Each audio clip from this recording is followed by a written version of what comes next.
For those who have not been to an Aid and Me session before this, Reddy and Nevvar are two aid volunteers. Their lives are full of contradictions and dichotomies, completely confused. And this play is about their interaction. Have you ever been in love? No, I have never been in love. Have you ever been to a morcha? I have never been to a morcha. Hey, Nevvar, what a voice, man. So you think the chapter could use my voice for this year's fundraising? Well, maybe with a little more practice. Perhaps a few years later. Got it. Hey, you seem to be in a very effervescent mood today. Anything special? Anyone? Nora, just coming back from a demonstration in front of the consulate. Remind me again, what was that about? Implementation of Forest Rights Act. So forests have rights now? Not yet, but wouldn't it be nice if they did? Is that what the act does? No, it actually ensures the rights of the forest dwellers to their land. I see. Did everything go well in front of the consulate? Yes, of course. I mean, weren't you nervous and all? Maybe a little bit, but not too much. Besides, I wasn't alone. We had gone over things we should and should not do, legalities and all. You know, like the lingo goes, being on the same page of the Facebook, so that there are no surprises. It surprised me that there were none. Having a plan B, these two were surprising since we usually stop well before plan A. But seriously, it was kind of empowering, you know? Hey, wait a minute. I thought aid was about empowering people, and now we are empowering ourselves? You are people too, aren't you? At least that is what I used to think. Never. Seriously, I mean, we are free citizens that live in democracies, whether in India or the US, don't we? Remember what our Sati said? Struggles for justice is like sweeping your house. Do you ever stop sweeping? I never started.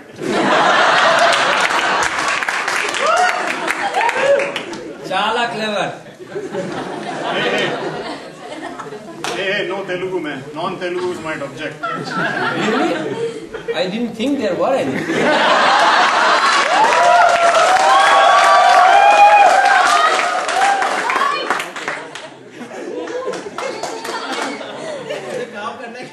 So anyway,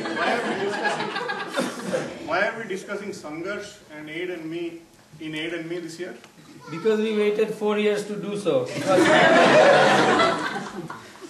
You know, when I joined Aid, I could immediately connect with doing projects in India and helping the poor. But doing narebazi in front of the consulate, that just wasn't me.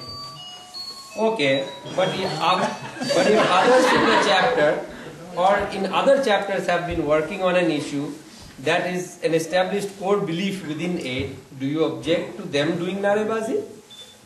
Probably not. So you don't have to participate in every campaign. We just need to often trust in fellow aiders taking on campaign and help them as we feel makes sense to us. I guess. Well, the point is that there is enough space within aid to accommodate various strands as long as we allow fellow aiders to pursue a cause dear to them that is within our philosophy and is an aligned direction. And what exactly does an aligned direction mean? Sounds vague. Is that a fancy way of saying approved by EB? It means an issue that has been taken up by a cross-section of chapters and volunteers where we have arrived at a reasonable understanding of the issue. Example, our policy of holding companies like Dow accountable or our stand against Binayak Sen's imprisonment. I kind of see what you mean, but Sangharsh is more complicated, man. You know, with projects, it's simple. You either support the project or you don't. You mean like you are either with us or against us? It takes a while for us to associate ourselves with Sangharsh. I always used to think Sangharsh, Seva and Nirman, all these things happen in India and we just approve money in our CSA. I don't blame you for thinking that way. For a long time, it was as if the folks in College Park, Bay Area and Boston did Sangharsh and the rest of us did Nevvar and Seva. Hey, so you know why Sangharsh in aid is a bit like James Bond 007? Let me think. We might be shaken sometimes but not stirred.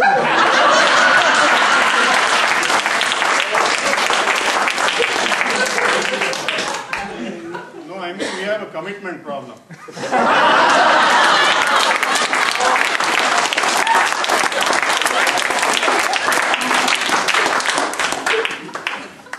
We take on so many campaigns, but do we see things to their logical conclusion, or do we just keep juggling too many balls and not too well, if I might add? Maybe we are trying to do too many things sometimes and too quickly before a critical mass of people in our chapter are on board. But that we need to keep re-emphasizing our philosophical moorings and not just expect everybody to be aligned when the latest crisis hits. That might help some, but doing campaigns, I think, requires time and clarity of the mind and feeling a sense of solidarity with the affected people in a way that's sometimes difficult in the midst of our busy lives and project deadlines and homeworks. We don't seem to have any problem with time when we continue to follow the IPL or manage to catch the first show of Three Idiots in spite of being here. Sure, but that's different, man. That's a continuation of our life in India. Even when we visit our homes or relatives back home, we become part of the contemporary flavors of the day with ease. Nevvar, you're actually making some profound points, man. How come? Did you just read one of Somnath's articles?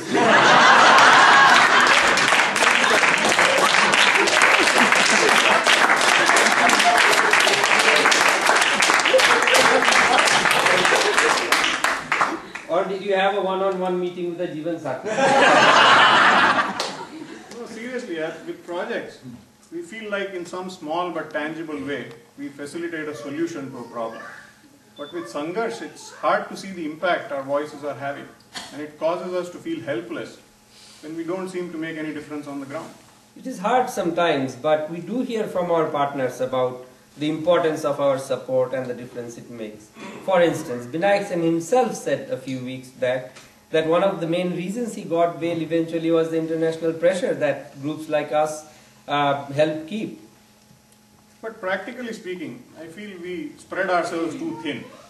And then there is the burden of winning over skeptical fellow aiders.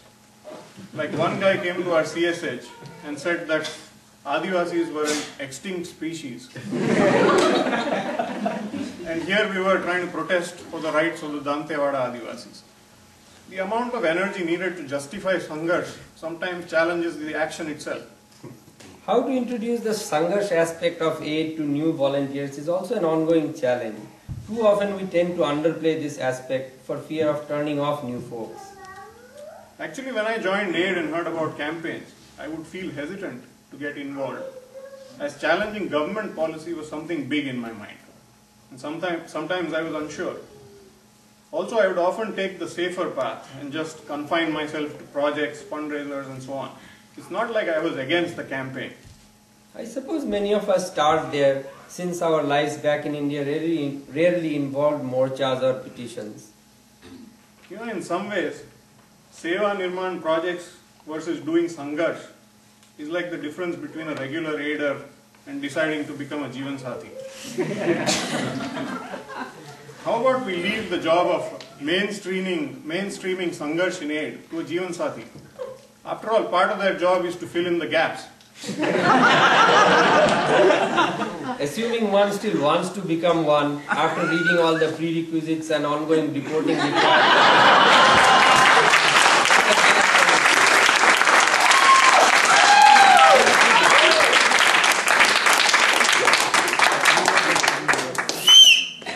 It's funny, we are asking Jeevan Sathis to plan 5 years ahead. When in aid, we have trouble planning 5 minutes ahead. For example, each Sunday we have to wait till the last minute to figure out whether or not we'll have a quorum. We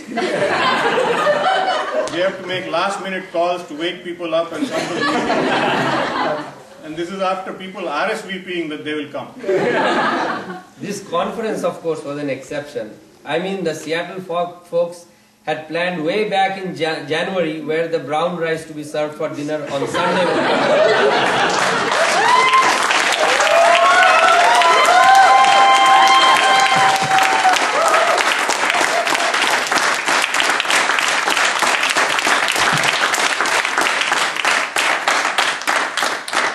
That's impressive. I have difficulty telling what cuisine best describes what I cook on a given day. Leave alone where the ingredients are sourced from. Nice one, Evvar. But don't make too many jokes about the JS policy or any policy for that matter.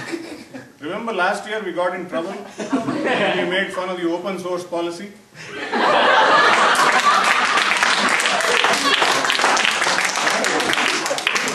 There might soon be a free speech policy in aid if we are not careful. And then our Nirman and Seva will have to wait one more year. By the way, the open source is a good example of a successful campaign within aid. The lesson to learn is that to be persistent and people eventually oblige and do what you say. Or instead of being forced to use OpenOffice, people just stop writing altogether.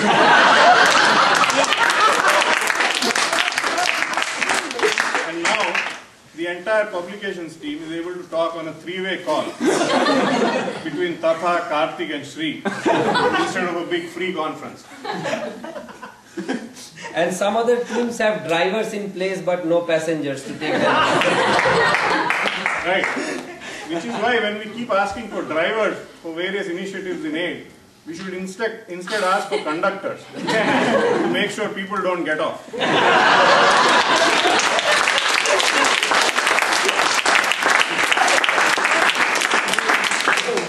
How quickly things change.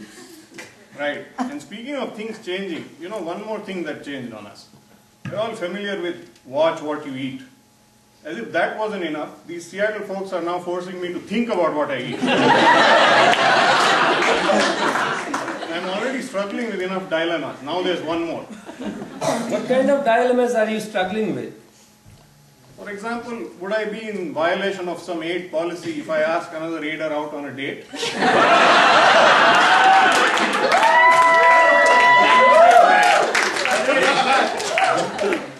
Whether you are a Navy member.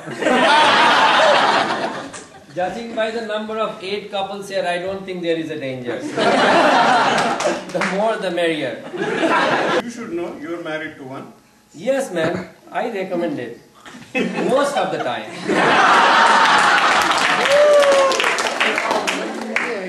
Why most of the time? But there is no respite from aid sometimes. It is kind of like, you know, being on aid forum 24 hours a day. Imagine she tells you she hasn't read the newsletter on which you spend 40 hours editing. And wait till she finds out that the DGP of Chhattisgarh is on your speed dial, but not.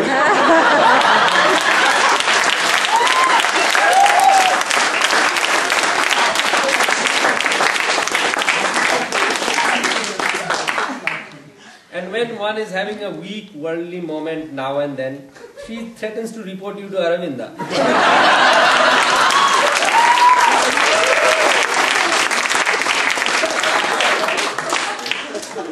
I never thought you had those type of moments. Yes. Anyways, back to Sangharsh. The point is, things work out sometimes and sometimes it doesn't. But it is most important to stand up for what we believe in. Standing up for what we believe in also means taking sides, right? We become anti-government or pro-movements. It's all kind of partisan.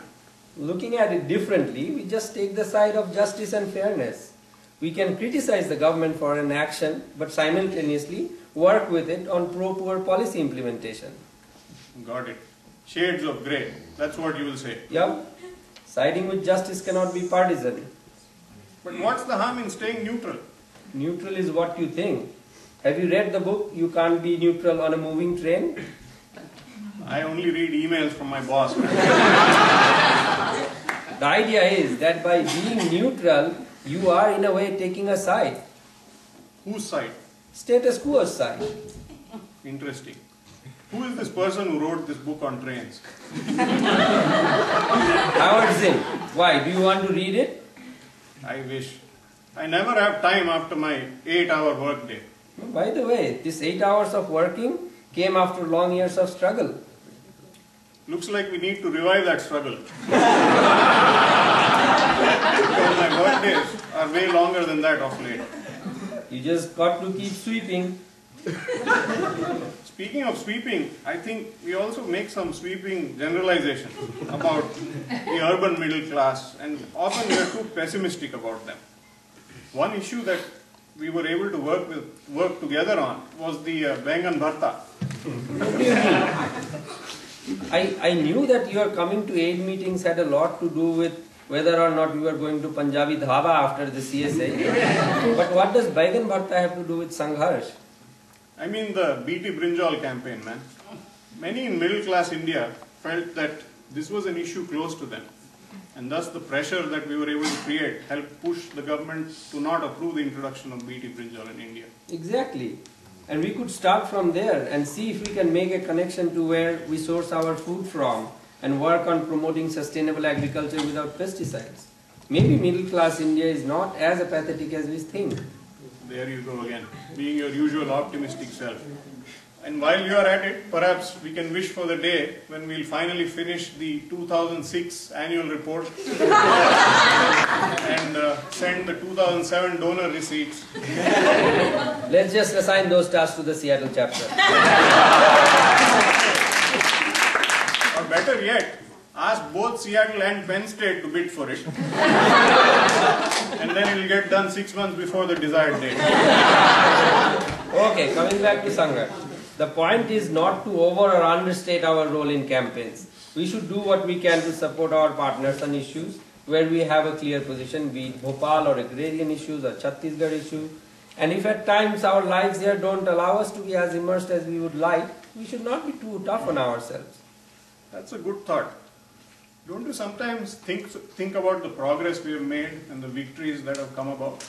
I mean, India won its independence, segregation was ended in the US.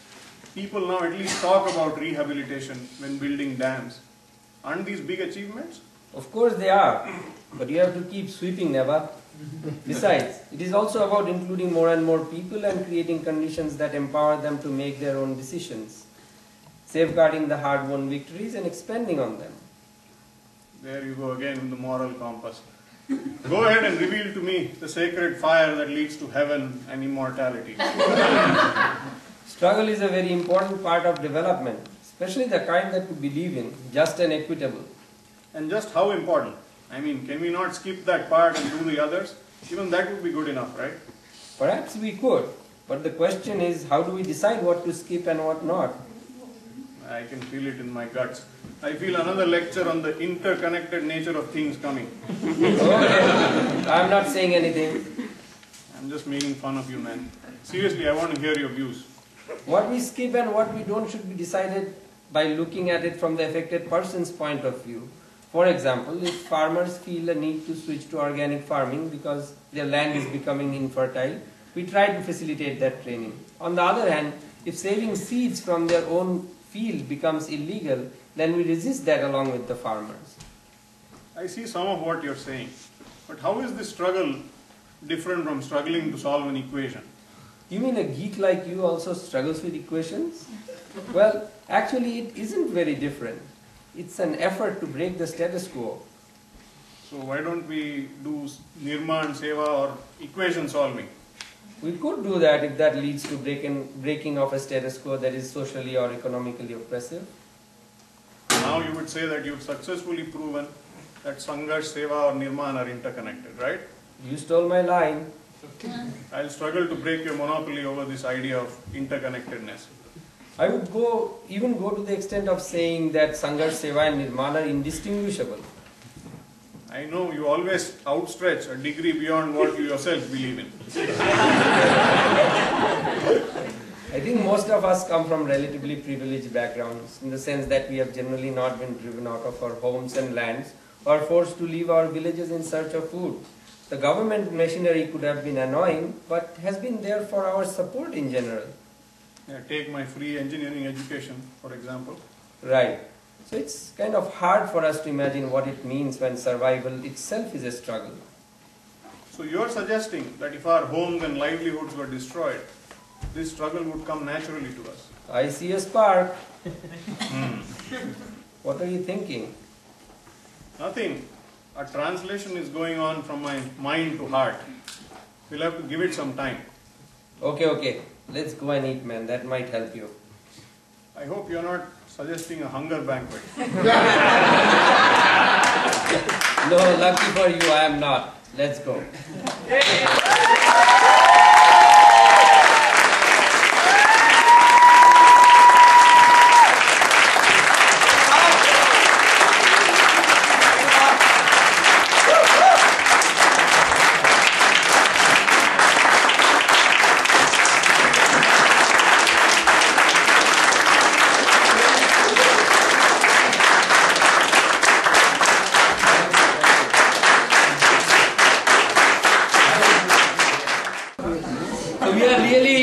Missing Arun today. Arun Sripati, who was a long-term aid volunteer, he has moved back to Bangalore, and he was one of the main characters.